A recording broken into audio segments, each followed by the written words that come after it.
નમસ્કાર મિત્રો, જ્યારે વેલા બાપાના ગામમાંથી મોત થયા બાદ આ ભૂતિયો તેમના અગ્નિ સંસ્કાર કરવા માટે તેમના ગામના જ સ્મશાનમાં લઈ ગયો. કેમ કે ભૂતિયાને આ કામરૂ દેશની વિદ્યા ભણી અને આવેલા આ વાદી સાથે લડવું હતું અને આખરે આ ભૂતિયાના ધાર્યા પ્રમાણે થયું. અને એ સ્મશાનમાં ભૂતિયો અને માયાવી વાદી જ્યારે આમને સામને આવી ગયા ત્યારે આ વાદીએ પોતાની શક્તિઓથી આ ભૂતિયા ને હરાવવા માટે ઘણી બધી કોશિશો કરી, પણ ભૂતિયો જેવો તેવો હતો નહીં. અને આખરે આ વાદીએ પોતાની શક્તિથી આગનો ધગધગતો ગોળો જ્યારે ભૂતિયાને બાળી નાખવા મોકલ્યો ત્યારે એ વાદીને ખબર નથી કે આ ભૂતિયો એક બાબરો ભૂત હતો અને તેને અગ્નિ બાળી નહોતી શકતી. અને એટલે આ ભૂતિયાએ એ ગોળાને પોતાના હાથમાં રોકી અને વાદીની ઝૂંપડી તરફ મોકલી દીધો અને વાદીની ઝૂંપડી બળીને ખાક થઈ ગઈ. અને પછી વાદીને ખબર પડી ગઈ કે આ કોઈ માયાવી બાળક લાગે છે અને તેને વશમાં કરી અને મારે એની જોડે ઘણા બધા કામ કરાવવા પડશે અને તો જ હું આ ગામ ઉપર વિજય મેળવી શકીશ. અને આમ વિચારી અને આ વાદી આ ભૂતિયાની આંખોમાં આંખો નાખી અને પોતાની વિદ્યાના જાપ જપવા લાગ્યો. અને ત્યારે આ બાજુ ક્રોધથી લાલ પીળો થયેલો ભૂતિયો આમ અચાનક શાંત પડવા લાગ્યો અને જોત જોતામાં તો તે સાવ નર્વસ અને લાચાર બનીને ઊભો રહી ગયો. અને ત્યારે આ વાદી સમજી ગયો કે આ માણસ હવે મારી વિદ્યાથી મારા વશમાં આવી ગયો છે અને હવે મારે આનાથી ડરવાની કોઈ જરૂર નથી. અને પછી તો વાદી બોલ્યો કે હે માણસ, તારું નામ શું છે? કે મારું નામ ભૂતિયો છે. કે ભૂતિયા, તું અહીંયા સ્મશાનમાં કેમ આવ્યો છે? ત્યારે ભૂતિયો કહે છે કે હું તમારી સેવા કરવા આવ્યો છું, તો મને પણ તમારો શિષ્ય બનાવી અને તમારી સેવા કરવાનો રૂડો અવસર મને આપો. અને આમ ભૂતિયાના આટલા શબ્દો સાંભળતાની સાથે તો આ વાદી સ્મશાનની વચ્ચોવચ્ચ ઊભો જોર જોરથી હસવા લાગ્યો કે આ સંસારની હવે કોઈ તાકાત મને હરાવી નહીં શકે, કેમ કે હું જે ધારું એ કરી શકું છું અને એક દિવસ એવો પણ લાવીશ કે આખી દુનિયા મારી ગુલામ હશે અને હું બધાની ઉપર રાજ કરતો હશું. અને આટલું કહી અને વાદી ભૂતિયાને કહે છે કે તો ચાલ ભૂતિયા, આપણે નવી ઝૂંપડી બનાવી છે અને તે તો મારી શક્તિથી મારી ઝૂંપડી બાળી નાખી, પણ વાંધો નહીં, હવે ચાલ મારી સાથે, આપણે નવું કામણ કરવાનું છે.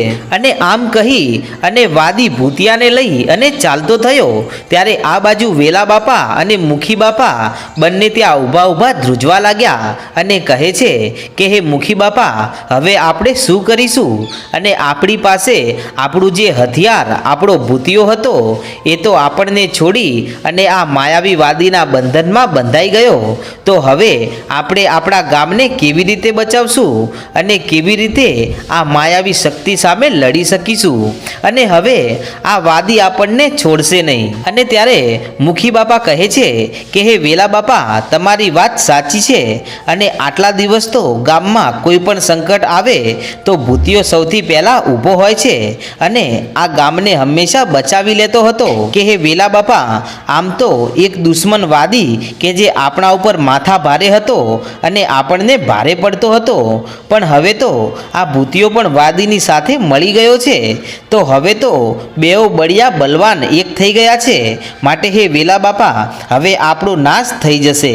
અને ત્યારે આમ વેલા બાપા અને મુખી બાપા બંને વાતો કરતા હોય છે ત્યાં તો પાછળથી જીવણ આવ્યો અને કહે છે કે હે મુખી બાપા, આપણા ગામને કાંઈ જ નહીં થાય, કેમ કે હજુ આપણી પાસે એક બ્રહ્માસ્ત્ર પડ્યું છે કે જે આ વાદીને ધૂળ ભેગો કરી નાખશે.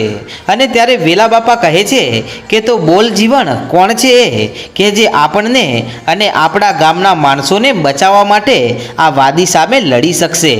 અને ત્યારે જીવણ કહે છે કે હે વેલા બાપા, તમારા ઘરના ગોખલામાં જે બેઠીને એ તમારા 71 પેઢીના વડવાનું ધર્મ માતા મેલડી, અને જો માં મેલડી ધારે ને તો આ વાદીને જીવતો સ્મશાનમાં દાટી દેશે. અને જીવનના મોઢેથી આટલું માતા મેલડીનું નામ સાંભળતાની સાથે તો આ વેલા બાપાના જીવમાં જીવ આવી ગયો. અને પછી તો વેલા બાપા કહે છે કે હા મુખી બાપા, આ માયાજાળમાંથી હવે જો કોઈ બચાવે ને તો માતા મેલડી બચાવે, બાકી તો દુનિયામાં હવે કોઈની તાકાત નથી કે તે આપણને બચાવી શકે. અને ત્યારે મુખી બાપા કહે છે કે કે તો ચાલો વેલા બાપા માતા મેલડીના મઢડે જઈએ. અને પછી તો જીવણ વેલા બાપા અને મુખી બાપા ત્યાંથી નીકળ્યા ગામ તરફ અને ગામમાંથી સીધા વેલા બાપાનું ઘર પકડ્યું. અને ત્યાં હજી તો આંગણામાં પહોંચ્યા ત્યાં તો જમનાબાઈ ગુસ્સા સાથે બહાર આવી અને બોલ્યા કે હે વેલા બાપા ત્યાં જ રોકાઈ જજો અને તમારે આ ઘરમાં આવવાની હવે કોઈ જરૂર નથી. અને ત્યારે જીવણ કહે છે કે પણ જમનાબાઈ તમે આવું કેમ કહો છો? ત્યારે જમનાબાઈ કહે છે કે હું જે કહું છું એ બરાબર છે.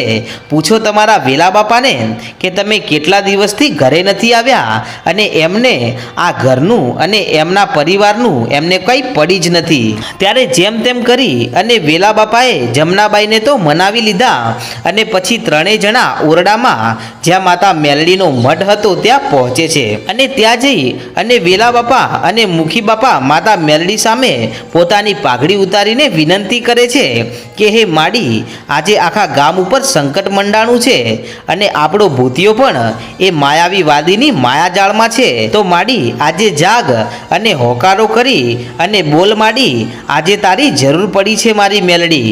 અને આમ વેલા બાપા જીવણ અને મુખી બાપા માતા મેલડીને ખૂબ કગરે છે પણ મઢમાંથી મારી મેલડીએ કાંઈ જવાબ આપ્યો નહીં. ત્યારે મુખી બાપા કહે છે કે હે વેલા બાપા, આજે માતા મેલડી આપણો કાંઈ જવાબ કેમ આપ્યો નહીં? અને આટલા દિવસ તો માતા તમારી હારો હાર હતી, તો હવે કેમ આજે સંકટની ઘડીએ આવું થયું છે?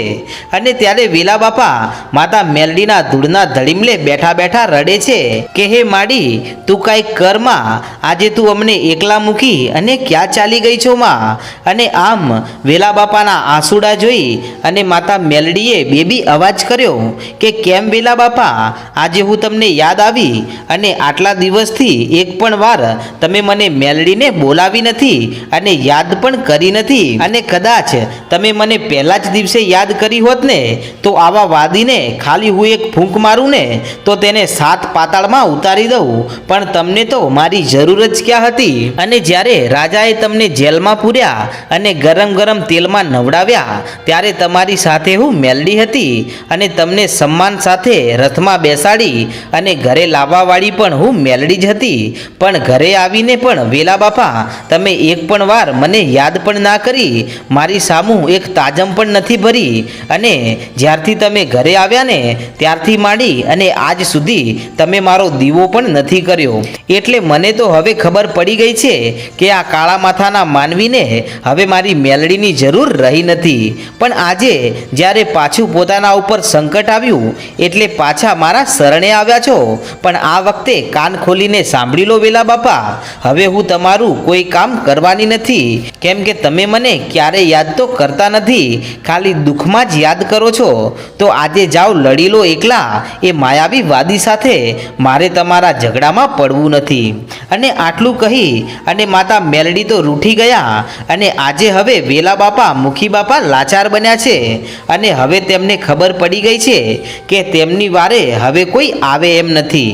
પણ મિત્રો, આ બાજુ બને છે એવું કે શમશાનમાં આ વાદીએ તેની વિદ્યાથી પાછી ઝૂંપડી બનાવી દીધી છે અને હવે આ વાદીએ વશમાં કરેલા તેના બધા માણસો અને ભૂતિયાને પોતાની પાસે બોલાવી અને કહે છે કે હે સેવકો, આજે હું તમારી સાથે એક એવી વિદ્યાનો પ્રયોગ કરવાનો છું કે જેને જોઈ અને તમને ખૂબ આનંદ થશે અને તમને પણ મારી વિદ્યાને જોઈને ઘણો ગર્વ થશે. અને ત્યારે સેનાપતિ કહે છે કે તમે એવી તો કેવી વિદ્યા કરવાના છો એ અમને તો જણાવો. અને ત્યારે વાદી કહે છે કે આજે હું આ ગામના જેટલા પણ ઘર છે એટલા બધાના ઉપર ચોખાના દાણા બનાવીશ અને એના ઉપર એવી મારી મેલી વિદ્યાનો પ્રયોગ કરીશ કે એ દાણા એ ગામમાં નાખી દેતાની સાથે જ બધા જ ઘરના સભ્યો અંદરો અંદર લડવા લાગશે અને એવા લડશે કે પોતે જ પોતાના ભાઈઓ અને સંતાનોને ભૂલી અને એકબીજાના ખૂન કરવા લાગશે. અને એક જ દિવસમાં આ ગામ એવું ભયંકર સ્વરૂપ ધારણ કરશે કે તેમને રોકવું કોઈની તાકાતમાં નહીં હોય। અને આટલું કહી અને વાદી જોર જોરથી હસવા લાગ્યો અને કહે છે કે હમણાં જ હું આ વિદ્યાના ચોખા તૈયાર કરી અને તમને આપીશ અને તમારામાંથી આ ગામમાં નાખવા કોણ જશે? અને ત્યાં તો ભૂતિયો બોલ્યો કે આ વિદ્યાને ગામમાં નાખવા હું જઈશ, કેમ કે મારા ઉપર ગામનો કોઈ પણ માણસ શંકા નહીં કરે, અને બાકી તમારા બીજા માણસો જશે ને તો તેમને આ ગામ લોકો ઓળખી જશે અને તેમને મારીને ભગાડશે અને તમારી વિદ્યા નિષ્ફળ જશે। માટે હવે આ કામ મારે જ કરવાનું છે। અને ત્યારે ભૂતિયાના મોઢેથી આવા શબ્દો સાંભળતાની સાથે તો આ વાદી કહે છે કે શાબાશ ભૂતિયા શાબાશ, આજે મને તારા ઉપર આજ આશા હતી। અને આટલું કહી અને પેલો તાંત્રિક વાદી પોતાની ઝૂંપડીમાં જઈ અને તેની વિદ્યાઓના જાપ જપવા લાગ્યો। અને આ બાજુ મુખી બાપાના બંને ગુપ્તચરો પાછા પહોંચ્યા ગામમાં, અને ગામમાં જઈ અને મુખી બાપા જીવણ અને વેલા બાપાની પાસે જઈને કહે છે કે હે મુખી બાપા, આ ગામ ઉપર હવે પાછા સંકટના વાદળો ઘેરાઈ રહ્યા છે અને હવે એ સંકટમાંથી આપણને ઉગારી શકે એવું આ ગામમાં કોઈ છે જ નહીં। અને ત્યારે મુખી બાપા કહે છે કે બોલો ગુપ્તચર, હવે આ વાદી કઈ નવી ચાલ ચલવાનો છે કે મુખી બાપા આપણું હથિયાર એટલે કે આપણો ભૂતિયો આ માયાવી વાદીનો ગુલામ બની ગયો છે।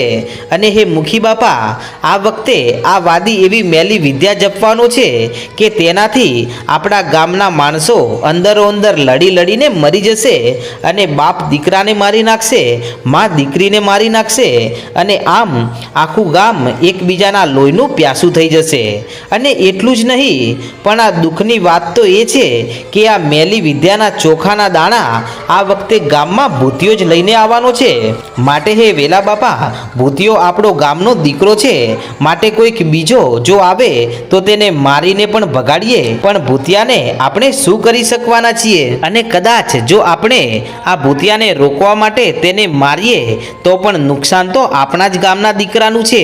અને આટલું સાંભળતાની સાથે તો આ વેલા બાપાની આંખમાંથી ટપ ટપ આંસુડા વહેવા લાગ્યા અને કહે છે કે હે ભગવાન, આજે અમારી કેવી કસોટી છે પ્રભુ, અને આવી કસોટી તું કોઈ દુશ્મનને પણ ના આપતો, કારણ કે આવા સમયમાં મોટામાં મોટો બળવાન પણ હારી જાય છે।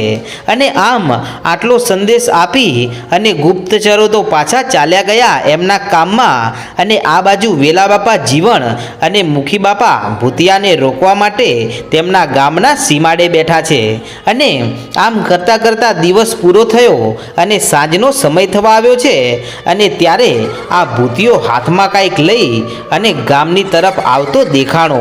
અને ત્યારે વેલા બાપા કહે છે કે જુઓ મુખી બાપા, આવી ગયો ભૂતિયો આ ગામને નાશ કરવા। અને પછી તો આ ભૂતિયો વેલા બાપાની પાસે આવ્યો અને વેલા બાપાના મોઢા સામું જોઈ અને પછી તે ખડખડ દાંત કાઢીને હસવા લાગ્યો। તો મિત્રો, આ ભૂતિયાના હસવા પાછળનું શું કારણ હશે અને ભૂતિયો હવે શું કરશે અને શું તે આ ગામનો નાશ કરી નાખશે કે શું થશે આગળનો ઇતિહાસ? તો મિત્રો, તમે અમને કોમેન્ટમાં જણાવવાનું ભૂલશો નહીં। તો મિત્રો, તેનો આગળનો ઇતિહાસ આપણે આગળના ભાગમાં જોઈશું। તો મિત્રો, ત્યાં સુધી તમે અમારી ચેનલ પર નવા આવ્યા હોય તો અમારી ચેનલ વહાણવટી ડિજિટલને સબસ્ક્રાઈબ કરવાનું ભૂલશો નહીં। જય માતાજી।